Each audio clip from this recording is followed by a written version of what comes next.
قدرتی طریقہ علاج کی کیا اہمیت ہے؟ یہ موجودہ طب کی اساس ہے۔ مثال کے طور پہ آج بھی 70% ادویات پودوں اور جڑی بوٹیوں کے اجزاء سے ہی تیار کی جاتی ہیں۔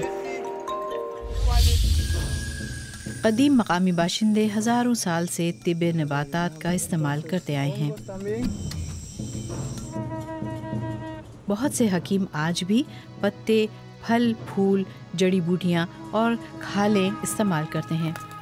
سیڈریلو چھال کی چائے درد کش ہے۔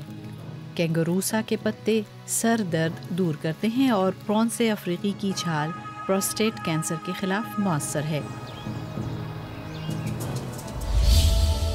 استوائی بارانی جنگلات شفا بخش درختوں سے مالا مال ہیں، لیکن ان کی بہت زیادہ اقسام میں سے صرف ایک حصے پر ہی تحقیق ہوئی ہے۔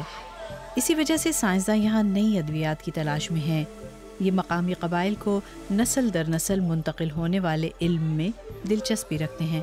یہ جانتے ہیں کہ کس طرح درختوں کے زہر کو انتہائی کم مقدار میں دوا کے طور پر استعمال کیا جا سکتا ہے۔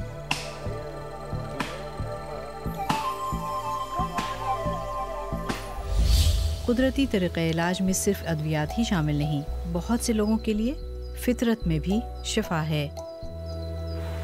سورج کی روشنی میں، ہوا میں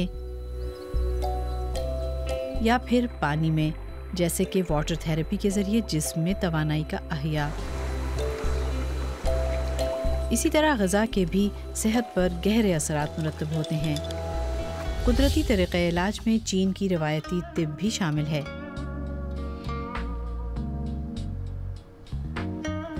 قدرتی طریقہ علاج میں متعدد ادویات اور تھراپیز شامل ہیں، اور ماضی کی نسبت آج اس کی مانگ کہیں زیادہ ہے، لیکن اس کے باوجود ڈاکٹرز اسے ایک اضافی طریقہ علاج قرار دیتے ہیں۔